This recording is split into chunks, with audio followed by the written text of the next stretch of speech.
기도를 열심히 하면 우리는 당연히 응답을 받아야 되고 또 응답을 받게 되면 또 기도하는 맛이 나서 더 기도하게 되잖아요. 하나님 내 기도를 들으시는구나. 내가 더 기도해야지. 이렇게 되잖아요. 근데 기도했는데도 응답을 받지 못한다면 계속 기도를 해야 되나 말아야 되나 고민을 하게 되죠. 그러다가 기도의 자리에서 점점 멀어지게 되는 경우들이 많이 있습니다. 그 이유는 응답을 중요시 여기기 때문이죠. 응답이 중요한 거예요. 여러분, 부모와 자식 간의 관계가 있는데 자식이 뭘 원했는데 부모가 안 준다고 해서 관계를 끊어버립니까? 서운할 수는 있잖아요. 그죠? 부모가 안 주니까 서운할 수는 있죠, 자식이. 근데 관계를 끊지는 않잖아요. 근데 응답이 중요시 되게 되면 이 관계가 점점 멀어진다는 거죠. 하나님과 내가 관계를 맺고 있어야 되고, 그리고 그 관계를 맺고 있는 한 응답이 분명히 있겠지만, 근데 설사 응답이 없어도 관계가 잘 맺고 있잖아요. 그러면 없어도 괜찮아요. 별 문제가 안 돼요.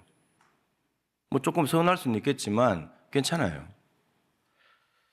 근데 응답이 우선이 되면 응답에 따라서 응답이 없냐 혹은 내가 원하는 대로 응답이 오지 않았냐에 따라서 관계에 문제가 생길 수가 있어요.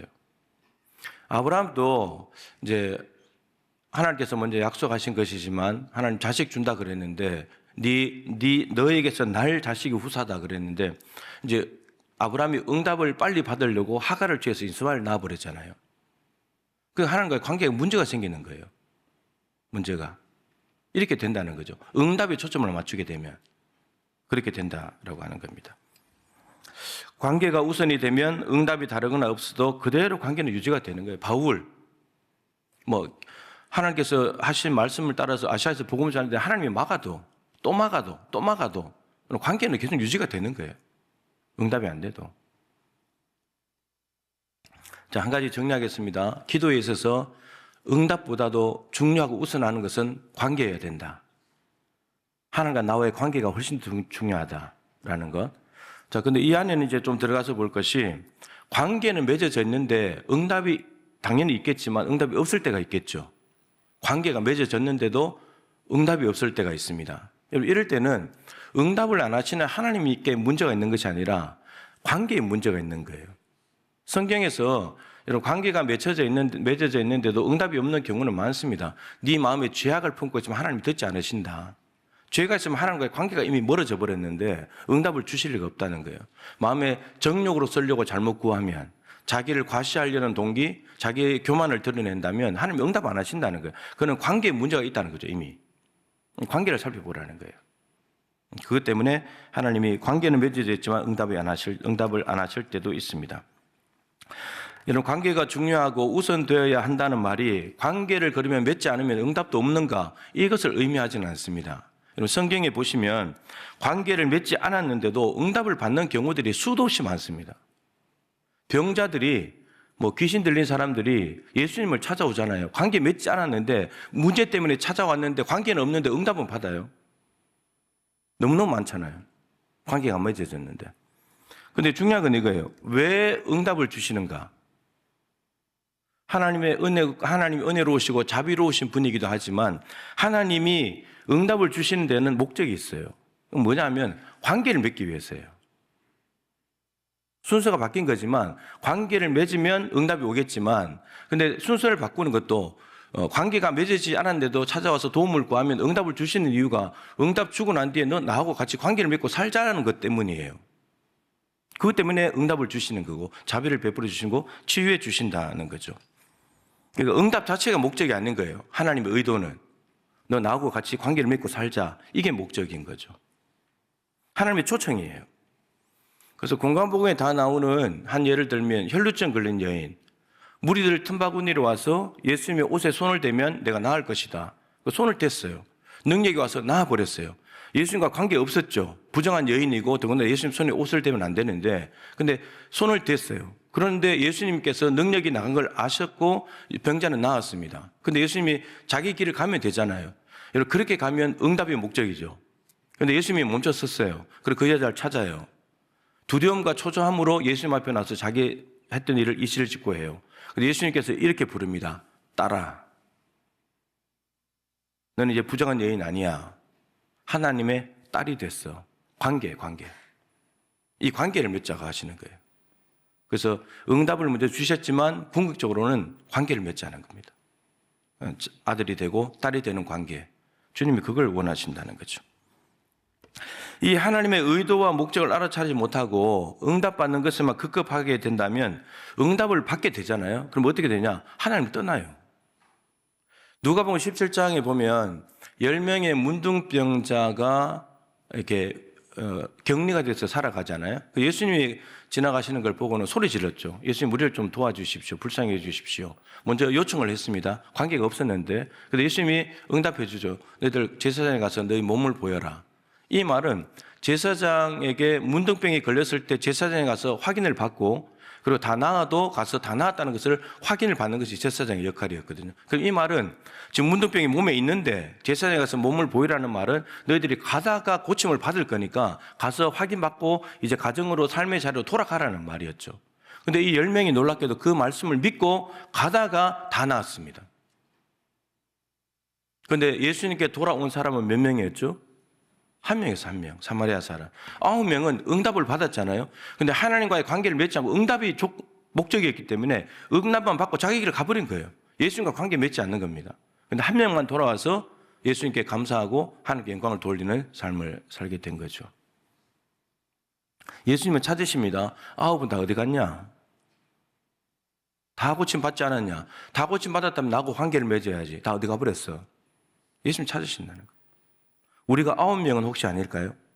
응답만 급급하고 응답 받으면 감사할 줄도 모르고 그냥 땡큐도 안 하고 그냥 자기 혼자 그냥 또 살아가는.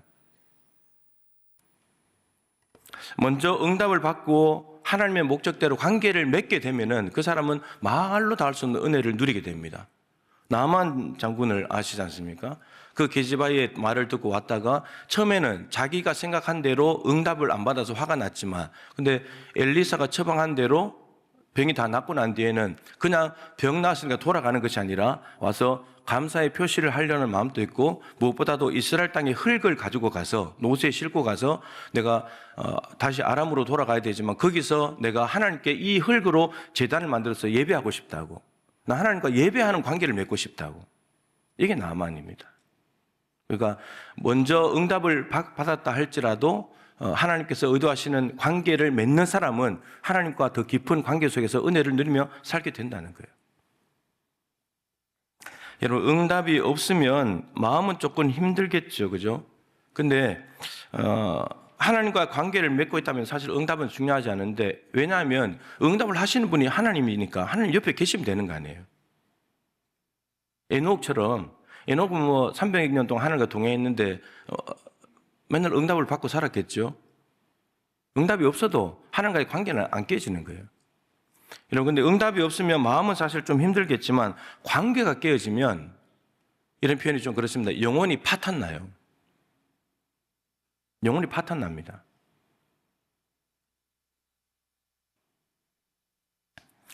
자 그러면 정리를 했습니다. 기도에는 응답보다도 관계가 더 중요하고 관계가 있으면 응답이 되는데 관계가 있어도 응답이 안 되는 것은 응답의 문제가 아니라 관계가 문제가 있는 것이고 그리고 관계를 맺지 않아도 응답을 먼저 하시는 이유는 관계를 맺기 위해서 응답을 주시는 거다. 이렇게 정리를 했습니다. 그러면 이 관계가 무슨 관계여야 될까? 응답보다 우선되는 것이 관계라면 무슨 관계가 되어야 될까? 하나님하고. 오늘 본문에는 두 가지를 말씀하고 계십니다. 14절에 두 가지가 다 나오는데 첫 번째는 사랑의 관계입니다. 사랑의 관계. 14절에 이렇게 되어 있죠. 하나님이 이르시되 그가 나를 사랑한 즉 내가 그를 건지리라. 위험한 상황 가운데 있는데 건지는 것은 그 다음이고 먼저 해야 될 것이 사랑하는 것. 사랑의 관계가 되어야 된다. 그 관계만 되면 건지는 것은 하나님이 하신다. 이런 말인 거죠. 근데 하나님께서 그가 나를 사랑한 즉 사람이 이 시편 91편의 저자가 하나님을 사랑하게 되면 하나님이 그 다음 일을 하신다는 거죠. 그런데 사람이 하나님을 사랑하지 않습니다. 사랑할 수가 없어요. 왜냐하면 사랑이 없기 때문에. 선한 게 없잖아요. 하나님을 찾는 자가 있는가 보려 하신 즉 아무리 찾아봐도 하나님을 찾는 자가 없어요. 하나님을 찾지 않는데 사랑하겠습니까? 본질상 진노의 자녀뿐이었던 거죠. 그래서 사람이 하나님을 사랑한다고 할 때는 반드시 전제가 있어야 됩니다. 무슨 전제가 있어야 되냐? 하나님이 그 사람을 먼저 사랑하셨다는 전제가 있어야 됩니다. 그 사랑을 사람이 받았기 때문에 그때서야 하나님을 사랑하는 것이 가능해집니다. 사실은 하나님께서 베푸시는 사랑을 받아들이는 자체가 하나님을 사랑하는 거예요. 남자가 사랑하는 여자에게 청혼을 했는데 이말 나 당신 사랑하니까 결혼하자 이 말이잖아요. 그러면 그 여자가 그 청혼 반지를 받아주면 이미 이 여자도 그 남자를 사랑하고 있는 거예요. 그죠? 받아들이는 것 자체가. 그래서 로마서 8장 28절에 하나님을 사랑하는 자, 바울이 하나님을 사랑하는 자라고 말하지만 하나님을 사랑하는 사람은 없잖아요. 근데 그래서 풀어놨어요. 곧 그 뜻대로 부르심을 입은 자들. 하나님의 뜻 안에서 부르심을 받은 자들, 입은 자들, 수동태예요. 하나님이 부르셨고 그 부르심에 응한 사람들. 그래서 29절 30절에 보면 하나님께서 미리 아시고 정하시고 부르셨다.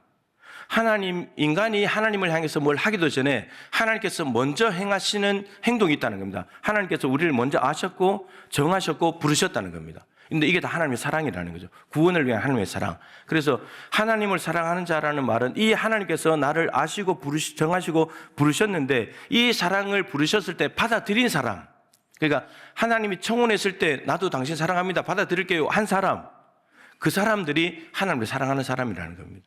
그리고 그 사람에게는 모든 것이 합력해서 선을 이룬다라고 바울이 이야기를 하고 있습니다. 그러니까 하나님의 사랑이 먼저예요. 먼저 있고 그 사랑을 받아들이면 이제 우리는 사랑할 수 있게 된 겁니다. 하나님을 사랑하는 것이고 사랑할 수 있게 된 거죠. 사랑을 먼저 주시고 난 뒤에 하나님께서 우리에게 말씀하신 너희들 하나님을 사랑하고 이웃을 사랑해라. 마태복음 22장 37절부터 39절 율법사가 와서 예수님 크고 첫째 되는 계명이 뭡니까? 그때 예수님께서 마음을 다하고 뜻을 다하고 힘을 다하고 하나님을 사랑해라. 이게 첫째 되는 계명이다. 그리고 둘째도 그와 같으니 이웃을 네 몸과 같이 사랑해라. 이 안에는 많은 메시지가 있어요. 율법사에게 말하기를 관계가 어떤 관계가 되냐? 하나님이든 수직적으로 하나님이든 수평적으로 사람이든 사랑의 관계가 돼야 된다. 사랑의 관계. 그냥 밥 먹는 관계 이런 관계가 아니고 사랑의 관계가 돼야 된다. 신앙생활은 관계잖아요. 관계가 맺어야 되는데 사랑의 관계가 맺어야 되고 사랑의 관계가 돼야 되고 그리고 첫 번째는 하나님 사랑이다. 순서를 정해놨잖아요. 첫째 하나님 사랑. 하나님으로부터 아들을 독생자를 줘서 죄인 되었을 때 사랑해 주신 것 그것을 우리가 받아들이게 되면 하나님을 사랑하는 건데 그 받은 사랑으로 하나님을 계속 사랑해라 마음을 다하고 뜻을 다해서 이게 첫 번째가 돼야 되고 이것이 돼야지만 수평적으로 이웃 사랑이 된다. 순서가 있다는 거예요.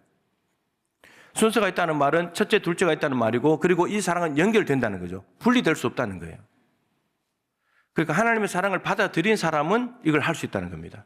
요한일서 4장 10절에 요한이 말하자는 사랑은 여기 있으니 사랑을 다른 데서 찾으면 안 된다는 거예요. 사랑은 여기 있다. 어디 있느냐? 우리가 먼저 하나님을 사랑한 것이 아니라 하나님이 우리를 먼저 사랑하셨다. 그래서 우리 죄를 속하기 위해서 화목제물로 자기 아들을 보내신 거. 사랑은 여기에 있는 거다. 이게 진짜 사랑이다. 이 사랑을 받아들인 하나님께서 독생자 아들을 줬는데 이 사랑을 나는 나를 구원할 수 없으니까 내 죄를 용서하시고 부활을 통해서 영원한 생명을 주신 그 아들을 믿음으로 받아들인 사람은 하나님을 사랑하는 사람이 된 거예요. 하나님의 사랑을 받아들였고 하나님을 사랑할 수 있고 이웃을 사랑할 수 있게 된 거죠. 우리가 이 말씀에 순종할 때 우리는 사랑을 실천할 수 있습니다. 자, 두 번째, 사랑의 관계에서 두 번째 14절에 그가 내 이름을 안즉 내가 그를 높이리라. 이름을 안다는 말은 단순히 하나님의 이름이 여호와, 석자라, 세 글자라는 것을 안다는 의미가 아니라 그 이름의 뜻이 뭔지, 그 이름의 의미가 무엇인지 그것을 안다는 이야기입니다. 여러분, 안다는 말은 영어 성경으로 보면 인정한다는 거예요. 하나님의 이름이 어떤 뜻인지를 인정한다는 겁니다. 자, 오늘 본문이 아니고 91편 안에서 하나님의 이름은 91편 1절에 지존자, 전능자. 이 시편 저자는 하나님이 여호와가 지존자이시고 가장 높으신 분이고 전능하신 분, 능력이 많으신 분이라는 걸 알고 있는 거예요. 인정하는 거예요. 그러니까 그분에게 가서 숨는 거예요. 그분에게 피하는 거예요. 그분의 이름의 뜻이 지존자이고 전능자이실 모른다면 못 피하겠죠. 도움을 못 구하겠죠. 아니까, 인정하니까. 내가 지금 당하고 있는 악인들로부터 고난당하는 것보다 훨씬 더 크고 높으신 분인 걸 알기 때문에 의존한다는 겁니다. 그것 때문에 피한다는 거예요. 여러분, 하나님의 이름을 인정하는 사람은 반드시 나타나는 게 있습니다. 2절인데 나는 여호와를 향하여 말하기를, 하나님을 향해서 반드시 하게 되는 말이 있습니다. 뭐라고 말하냐? 그는 나의 피난처요, 나의 요새요, 내가 의뢰하는 하나님이라. 여러분, 내 하나님이 있어요. 내가 알고, 이름을 알고 하나님의 그 이름을 인정하는 사람은 내 하나님이 있어요. 내가 만난 하나님. 하나님은 나의 요새입니다. 나의 피난처입니다. 내가 의지하는 하나님입니다. 이게 분명하다는 거예요. 그러니까 내 하나님이 있다는 말은 하나님과 관계가 맺어졌다는 말이에요. 그러니까 이름을 안다는 것도 결국은 관계의 문제예요. 하나님과 관계를 맺지 못한 사람은 하나님을 몰라요. 그리고 내 하나님이 없어요. 내 하나님, 내가 만난 하나님, 내가 경험한 하나님이 없다는 거예요. 여러분에게는 여러분의 하나님이 있습니까? 여러분의 하나님이 있어요. 성경에 나오는 하나님 말고요, 남이 만난 하나님 말고요, 내가 고백하는 하나님, 내가 만난 하나님, 내 하나님이 있어야 돼요. 그래야 하나님과 관계가 맺어진 거예요. 결국은 여러분, 사랑하면 이름을 아는 거하고 연결이 돼요. 사랑하면 이름을 알잖아요. 사랑의 관계가 맺어진데 이름도 모르고 사랑할 수는 없잖아요. 그리고 이름을 알면 알수록 더 사랑하게 돼요. 그분의 하나님의 이름의 뜻이 뭔지를 알게 되면 더 사랑할 수밖에 없는 거죠. 사랑한다고 하면서 이름도 모르고 뜻도 모르고 의지하지도 않는다면 아직 사랑의 관계가 맺어지지 않았을 수 있어요.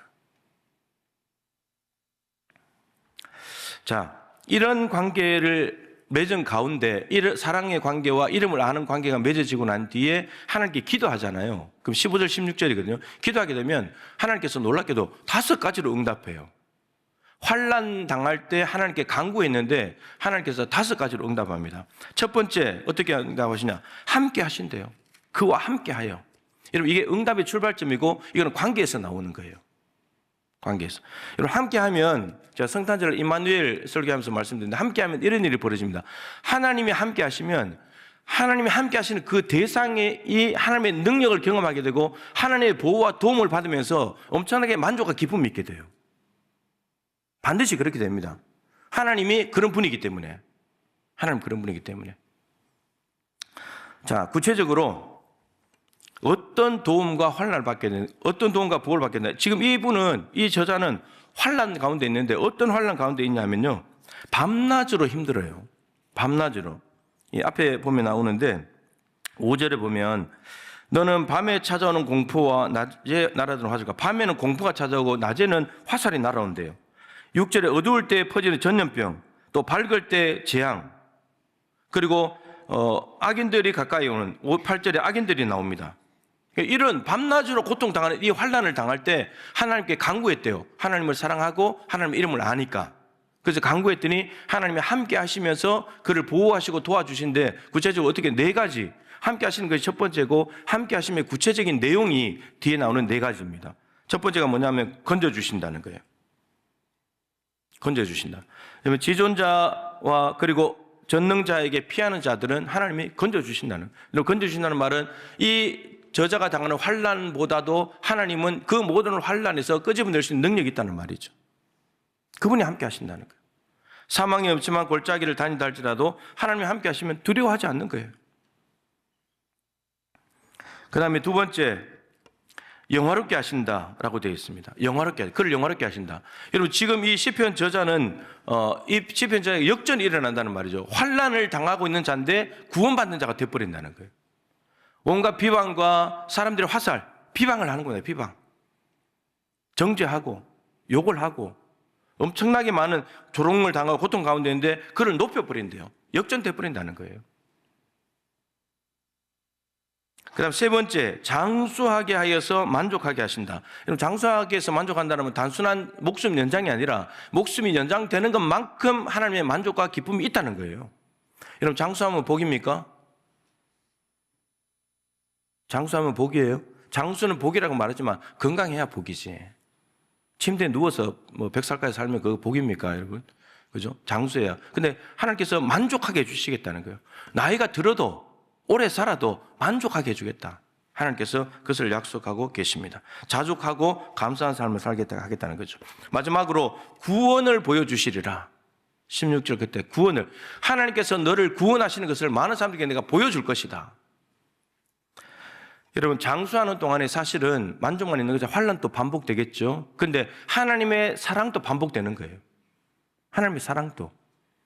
그래서 환난을 압도하는 변함없는 하나님의 사랑이 마지막이에요. 환난이 끝이 아니고 하나님의 사랑이 마지막이에요. 환난을 이기고 극복하는 사랑이 제일 마지막에 온다는 거죠. 그래서 바울이 로마서 8장 38절 39절에 내가 확신하노니 사망이나 생명이나 천사들이나 권세자들이나 현재 일이나 장래 일이나 능력이나 깊음이나 높음이나 다른 어떤 피조물이라도 우리를 그리스도 예수 안에 있는 하나님의 사랑에서 끊을 수 없으리라. 여러분, 한 번은 아멘 하고 가셔야 되지 않겠어요? 이렇게 열을 올려서 했는데도 가만히 계시네 그냥. 끊을 수 없으리라. 이게 하나님의, 바울의 확신이고 하나님의 약속이잖아요. 지금 오늘 16절 말씀이 그 말씀이에요. 내가 구원을 너에게 보여주겠다. 네가 나를 사랑해, 나도 너를 사랑해. 절대 관계 안 끊어. 하나님께서 해주겠다는 거죠. 이런 관계를 맺지 않는다면 하나님과 무관하게 되겠지만 하나님과 한번 맺어진 관계는 하나님은 끊을 마음이 없어요. 아들 주고 맺은 관계인데 어떻게 끊어요? 안 끊는다는 거예요. 자, 말씀 마치겠습니다. 여러분, 하나님이 왜 이렇게까지 하시는가? 답은 뻔하죠. 관계 때문이에요. 관계 때문에. 하나님은 우리와 관계를 맺고 싶어 하세요. 비록 우리가 더럽고 냄새나는 죄인이지만 아들을 통해서 죄를 사하시고 관계를 맺고 싶어 하세요. 관계를 맺고 난 뒤에 내가 주는 은혜를 받아서 너희들이 기쁘고 행복하게 살면 좋겠구나. 이게 하나님의 마음이에요. 여러분, 99마리를 들에 두고 잃어버린 한 마리 양을 왜 찾겠습니까? 왜 찾을 때까지 찾겠습니까? 집 나간 탕자 뭐 이쁘다고 아버지가 기다리고 있겠습니까? 관계 때문이에요. 내 양이니까, 내 아들이니까. 관계가 이렇게 무서운 거라고요, 관계가. 여러분, 111, 기도 111 하루에 1시간씩 기도하자 이거 할 텐데, 이런 무작정 1시간 기도 채우려고 하다 보면 힘들어요. 그래서 먼저 내가 하나님과 어떤 관계에 있는가를 살펴보세요. 하나님께서 독생자를 보내신 그 아들을 내가 받아들여서 사랑의 관계가 맺어졌는가? 그리고 내가 만난 하나님이 있어서 내 하나님이 있는가? 내가 하나님 이름을 알고 있는가? 그 하나님이 있는가를 점검해 보시고, 이 두 개를 점검하고 난 뒤에 기도해 보세요. 1시간 여러분 훨씬 더 많이 하게 돼요. 관계없이 기도하려고 그러면요, 응답이 와야 되는데 안 오니까 기도 안 하게 된다니까요. 그래서 여러분, 관계를 점검하고 그러고 난 뒤에 기도하시면 이 시편 기자가 고백한 이 5가지 응답은 여러분의 것이 될 것입니다. 제가 예배로 부르면 요한복음 15장 읽었는데 요즘 이 말씀을 많이 하시는 것 같아요. 이런 포도나무고 가지잖아요. 붙어 있어야 열매를 맺죠. 붙어 있는 게 관계예요, 관계. 이 관계 끊어지면 열매 못 맺잖아요, 가지가. 붙어 있어야 열매를 맺는데, 붙어 있으면 무엇이든지 원하는 대로 구하라. 그러면 그대로 되리라. 응답이잖아요, 응답. 그래서 관계가 먼저 되면 응답은 자동적으로 따라온다는 거예요. 이 하나님과의 관계가 회복되어서 기도에도 훨씬 더 많은 응답을 누리며 살아가는 저와 여러분 되실 수 있기를 바랍니다.